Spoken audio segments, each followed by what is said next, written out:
Queria agradecer à Ana e ao Nuno por nos mostrarem como os desafios podem ser superados através da inovação e do compromisso com a sustentabilidade, como os podemos aqui tão bem ouvir.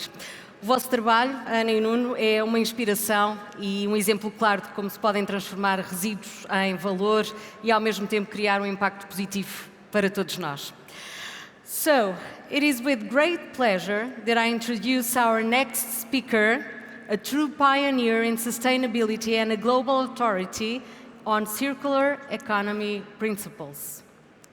An entrepreneur, economist, and a visionary, he is best known for his groundbreaking work in regenerative approaches and for introducing the concept of the blue economy.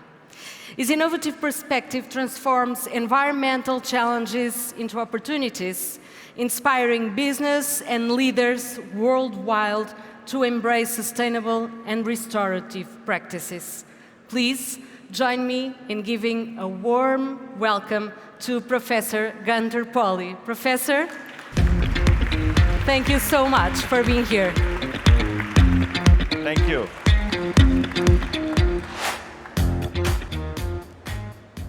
Boa tarde, como vai? Tudo bom? Vou fazer a palestra no inglês. I'm going to switch to English. But if you want to ask me questions in Portuguese, there's no problem whatsoever. You know, I've been called the Steve Jobs of sustainability. But I just arrived from Cuba. You know what happened? They called me the Che Guevara of sustainability. I didn't bring guns. I didn't have any weapons with me, but that's what happened. About 20 years ago, I wrote a book about how can we think out of the box. I have set up more than 204 companies in my 44 years of entrepreneur, and all of them are ecological, natural products. So I want to give you my key principles on how can you not just be an entrepreneur, but how can you be a serial entrepreneur? Wouldn't you like that? I mean, I don't want to do it only once if you succeed the first one. Would you stick to just first one? No. And so the first thing is, let's remember the beauty in life before you dive into too much of the business world. Here we go.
If you don't put it in your mind that she's beautiful, you're never going to be a great entrepreneur in circularity.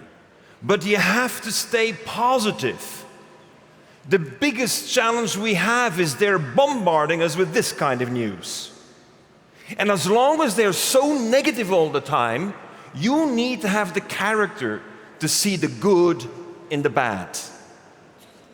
I wrote this book 30 years ago, Steering Business Towards Sustainability, when I was in charge of preparing COP3. We're COP29. We're nowhere. We need the entrepreneurs to make the difference. And what we need to make certain when we know that we have the entrepreneurs to make the difference, then the second thing we need is we have to choose a good group of mentors. Don't go into business without mentors. And guess what? Our mentors are unique people, but you have to go and chase them. I was chased by Belmiro de Acevedo in '87 because I was the Secretary General of the European Business Press Federation, and he wanted to go public. I never had so much good wines of Portugal. I didn't know the wines were so great in '87, now I remember. But what we need is mentors. And as an entrepreneur, you have to have mentors who help you see the portfolio of opportunities. You can't just have one business model to focus on like they teach the MBAs. You have to have a portfolio of opportunities to choose from. And that's my specialty. I wrote the portfolio for Argentina. I wrote the portfolio for Rio de Janeiro, for Morocco.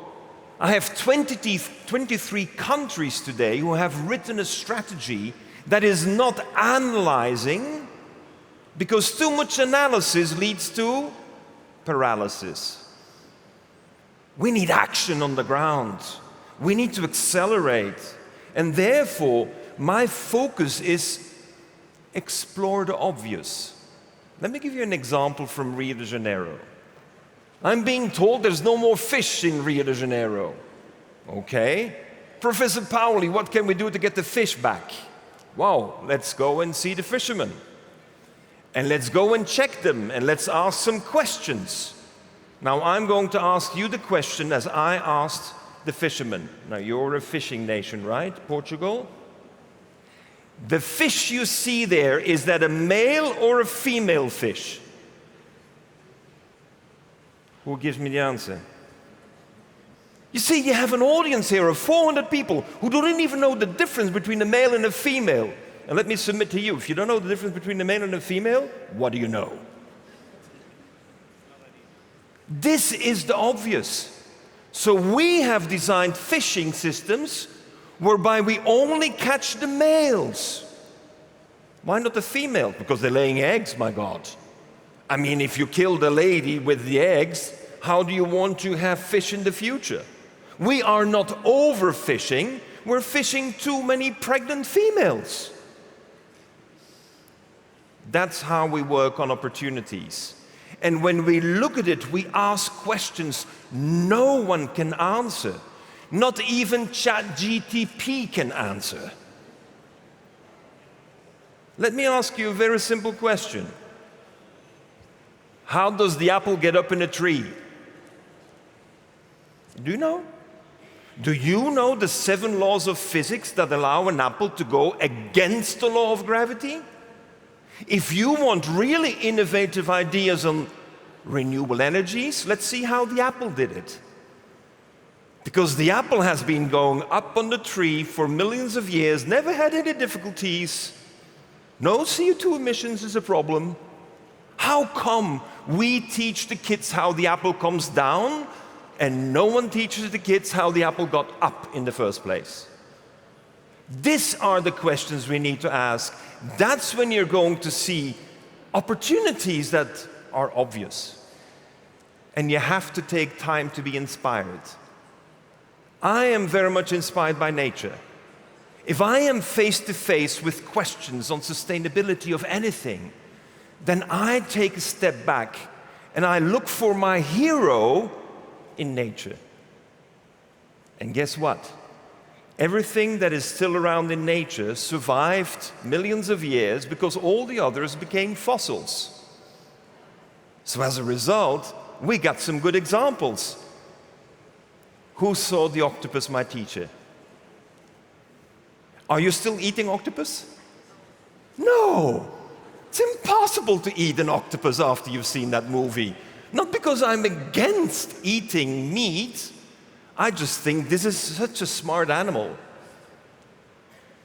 This is an octopus in disguise because there's a shark that came by, and with his 8 arms he immediately puts all the shells around him so that the shark will just sail by.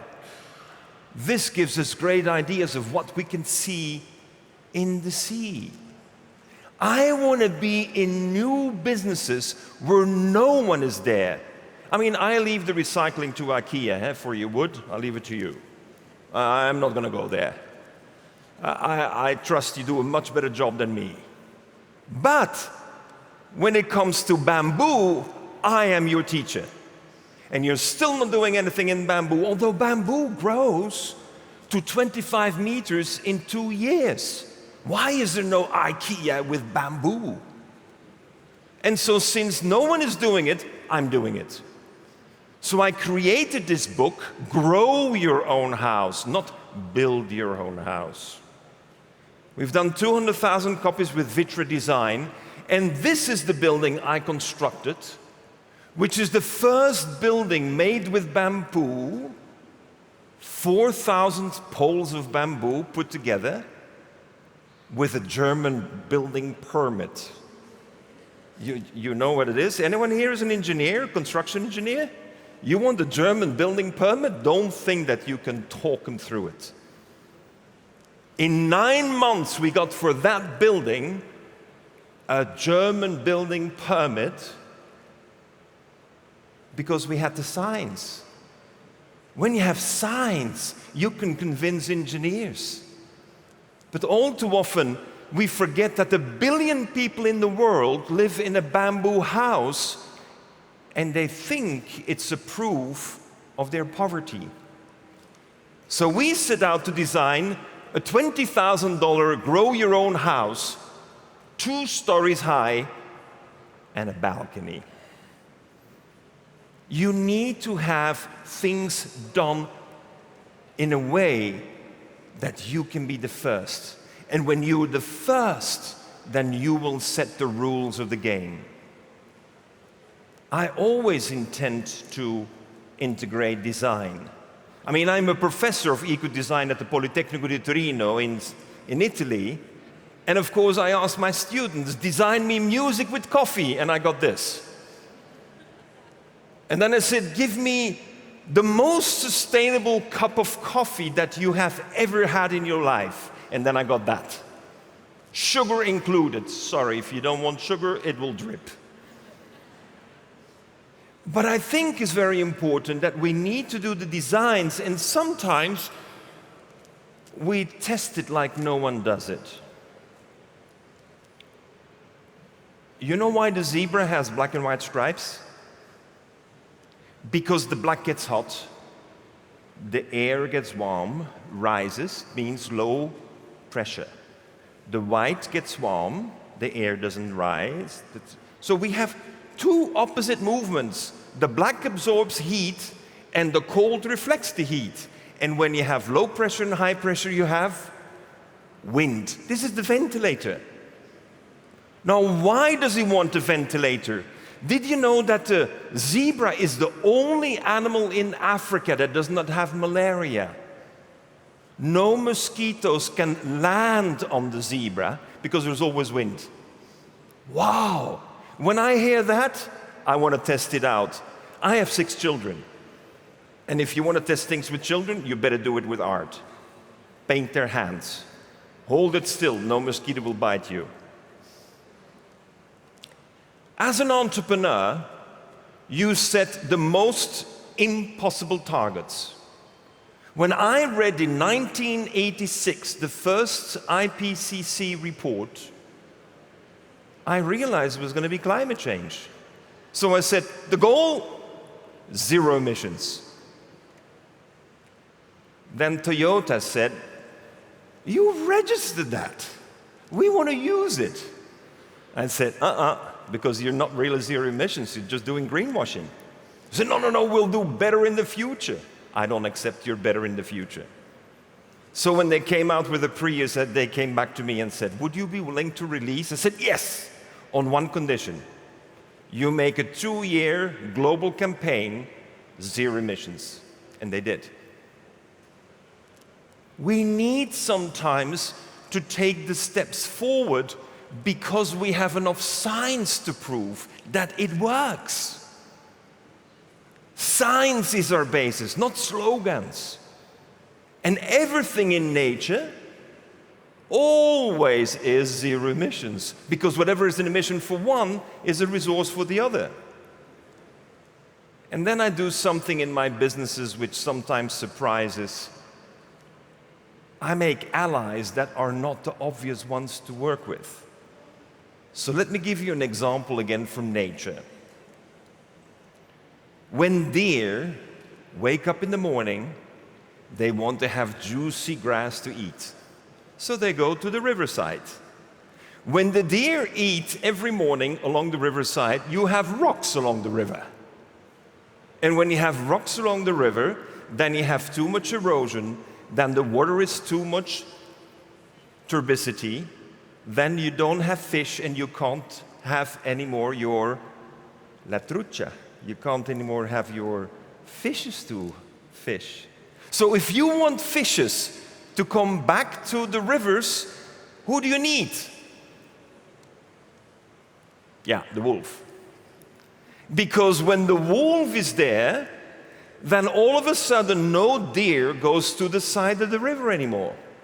They don't need to have a law. They don't need to have tax incentives. They don't need subsidies. They just figure out how behavior changes.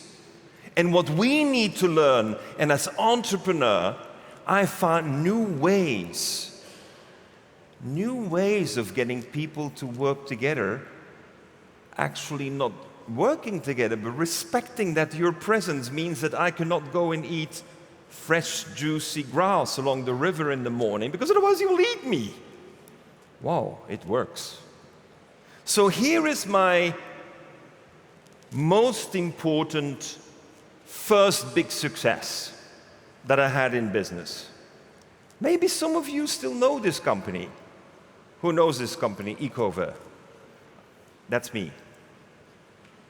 What did we do? We did free marketing. How? Because I decided that I was building the first zero emissions factory in the world, a factory made out of wood. I didn't know bamboo yet. Today it will be out of bamboo. A grass roof, and I realized that I have to deliver detergents. And as a detergent company, I'm transporting water. So as a result, my complete fleet of cars was running on biodiesel.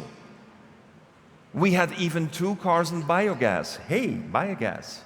1992. You were already born? You know, the beauty is that we were able to do it, but then they refused me. They refused to give me a license to operate the factory. You know why? Because I was not connected to the sewage system. But I had no sewage. I was zero emissions. So they said, no. Of course, it's a tax issue. You're connected, you pay tax. I said, no, I'm not connected. So they said, you have to be connected. I'm not going to be connected. Come and see my beautiful natural system of taking care of my wastewater, and I pump the wastewater on the roof, so the water on the roof in the summer evaporates and keeps the inside cool. In the wintertime, it freezes, so I have an igloo effect. Give me my permit. Didn't give me the permit, so what do? I opened the factory without a permit, sorry. And of course then, there is a debate, a discussion. This is what we need. Sometimes you have to go boom. Not with boom, boom. You just go boom. And what we need to do is more often not to be nice to each other, Sometimes you have to say it. It doesn't make sense. And of course, oh yeah, you saw the factory here. There's no one on strike here. It's not Sunday. It's a weekday. And why is there no car? Because I paid my workers to ride the bicycle to work. I paid them €0.50. What happens in Belgium when you pay €0.50 to everyone in the factory to come on a bicycle to work? They come on a bicycle. And what is my advantage? Their health. If my workers are riding the bike 2 times a week, 2 times a day, then they're going to be in good health. So I needed to put a big parking for all the bicycles. Ladies and gentlemen, I launched Ecover and I used palm oil. I didn't know it was so bad. But then you need something else in your business, which is what I call ethics at the core. I mean, when I came to Indonesia and I saw this and this, I realized that I just could not do less bad. I had to find something new. Now! You can't say, I will phase it out in 2050 with net zero. Sorry, guys. I don't believe in that. I don't push it 26 years ahead. I got to do it now. If you're an entrepreneur, you never think 2050. You do now, because you have no patience, and your banks and your financiers, they want to get out as well in 3 years. So as a result, I start to investigate, as was suggested before, Anders, the full supply chain. And what did I find? Oh, I was in Brazil. And the Brazilians were the champions of the juice. And when you make juice, you have the skin of the citrus fruits. And I asked the question, what do you do with the skin? And they said, we compost. And I said, would you be happy to make more money than compost? Compost is great, clap, clap, clap, clap, clap, but it doesn't make money. Business models where we make money so that we can drive the projects forward. Now, citrus fruits have a chemical called D-limonene, D-limonene. And the D-limonene today, we have 8 factories in Brazil. All the juice, not the drop of the juice gets frozen and exported by tankers to the rest of the world. But the skins we process in Brazil, in the factories, to make the most biodegradable detergent. It took me 1 year to get the first factory operational. 1 year only. Why? Because I was killing orangutans in Indonesia. You have to go for the change. So my suggestion is that you go really for a serial entrepreneurship. And I'm going to give you one example of how I went into 9 businesses, one after the other, starting with the discovery in Tasmania of this red seaweed. I'm a diver. I dive. I go scuba diving. As a diver, you touch this red seaweed and it feels very hard. That means there is no biofilm. When we don't like bacteria, we spray chemicals, right? We want to kill them. We forget that there are more of them than us, so it doesn't work very well. We always get them mutated. The seaweed knew that as well. So the seaweed developed a special tiny chemical called the furanone, and that chemical blocks the hearing of the bacteria. Well, you probably didn't even know the bacteria were talking to each other. So the bacteria talk to each other with quorum sensing. We block the hearing, and that permits us to have actually a disruption of the biofilm. Today, it's a new standard for the food industry. I got the idea from a seaweed. But when I got into the seaweeds and I knew how to plant it, I was in Africa, in Zanzibar, and I realized that there was a lot of dynamite fishing. And if people are doing dynamite fishing, that means they are desperate. They're hungry. So we started in Tanzania, in Zanzibar, the seaweed farming. We have 23,000 women working there. 23,000. It's not just, I mean, how many people is IKEA employing in Portugal? 3,000. Wow, I'm good. I was the right moment, the right question. But then I go to Indonesia, and in Indonesia wanted to become the leader in seaweed farming. And in Indonesia today, we have already 4 factories extracting the biochemicals. And so when you have the seaweed farming and you have the extraction of the chemicals, then you realize the ecosystem needs mangroves. And so we're doing the mangroves, but in the mangroves, you have crabs.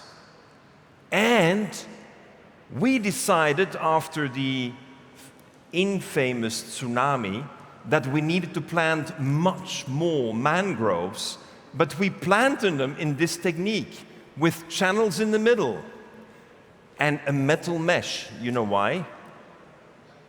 Because little shrimps, when they're larvae, they like to eat the microalgae. They get very fat and can't get out anymore. We have the greatest shrimp farms in Indonesia where we don't feed the shrimp. Let me tell you, if you don't have to feed the shrimp, your margins are good. How do we do it? By planting mangroves, by sequestering carbon. We're defining the rules. And this is what we need to think of. But then I realized that all these salmon factories are just guzzling protein from fishes. The sardines are being eaten by salmons in order to get omega-3. Can you imagine it? Why don't you eat sardines instead? You may have very good ones here. So I decided to start another business in '86, first in Africa, then in South Africa, now in Argentina. We farm fly larvae. Yeah, you don't like the idea.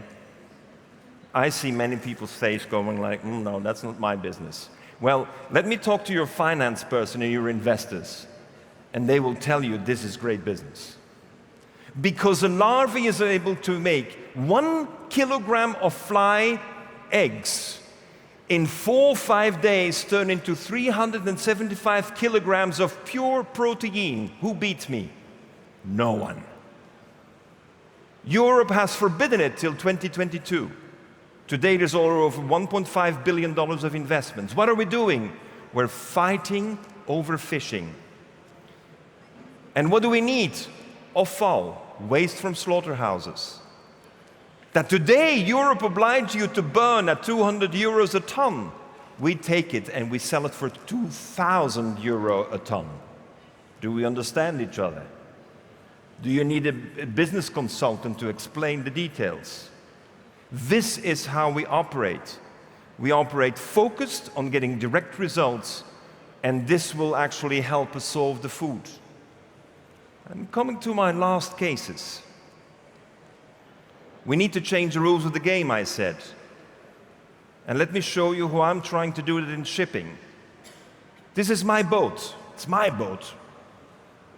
It's not a boat from someone there.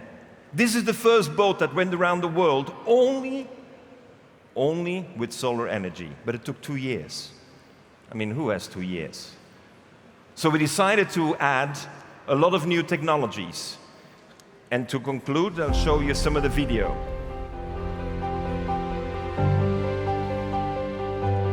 Porima means the goddess of the future.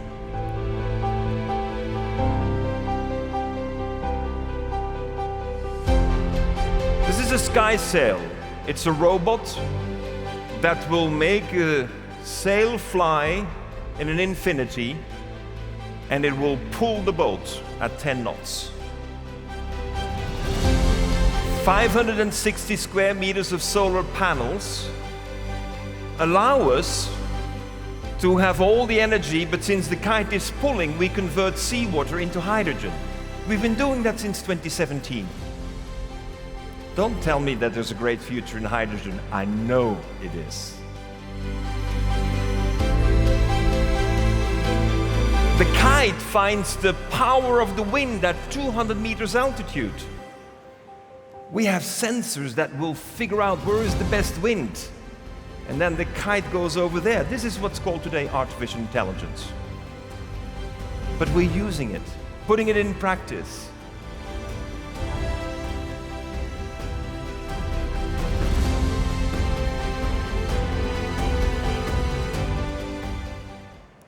Today we're building 100 ships between now and 2030.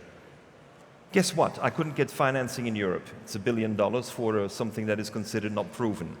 So I get it in China. You know, capitals are global.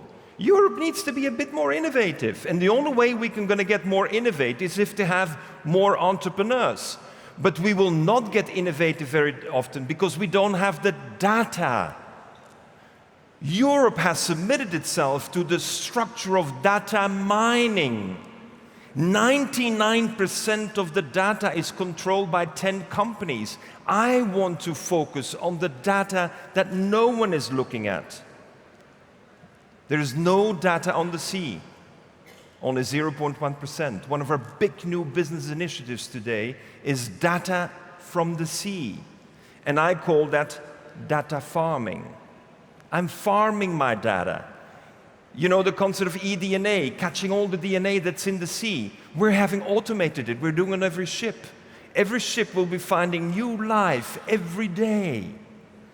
We're doing the sequencing of the DNA on our ship. Why do you put it into a little tube, freeze it, send it to a laboratory, and get results 3 months later? That's how Europe does it. I'm impatient. I'm an entrepreneur. Here we go. We need to have new initiatives. And I will not go into the details of this because I realized that I got a bit carried away and talked too long, as it sometimes happens. But we have decided that this language that the divers need to learn is a bit out of date. So here are the new masks that we have designed that allow us to talk to each other while we're in the water. I mean, you heard me, right? You go into the water, you have your mask on, and you talk to each other. Isn't that nice? I mean, how many people wouldn't like to say, oh, look at that great shark on the left?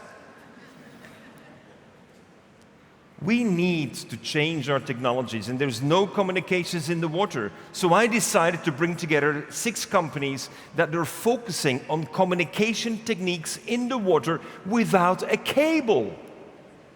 Have you heard lately that they tend to cut cables that are laid into the oceans? Mine you can't cut because it's light. So we are very focused on getting technologies going so that we have a complete new business to set up.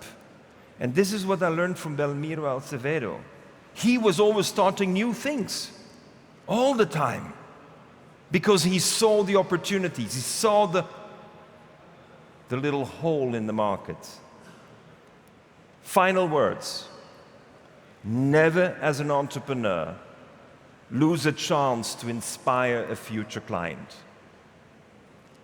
Anyone who came to my factory at Ecover and planted a flower on the roof 32 years later is still a customer. You know what it is, repeat business? Repeat business, someone who keeps on coming back because they planted a flower on your roof, and that was our mark. So I write stories for children. I wrote already 365 stories. Stories that allow me to prepare the mindset of the children to see this great future, because since they decided 2050, if I talk to the kids now, they're already in their 20s, they've graduated. They better have the right ideas. That is better than greenwashing.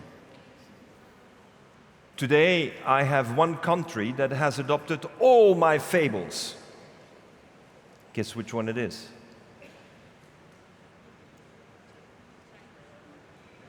China. Can you imagine a Belgian is approved by the Communist Party? I'm an entrepreneur, I'm a libertarian, I don't want to know about rules of the government, I want to be free to compete on the market, set my own rules. And the Chinese say, oh, your stories are very good, why don't you come and share them with us? I'm in 795,000 schools, ladies and gentlemen. If we don't take time to inspire our next generation, ladies and gentlemen, we will not have an entrepreneurial generation. It's up to us. It's not only talking to the convinced, it's talking to the ones that want to be inspired, because there's so much bad news around. Thank you.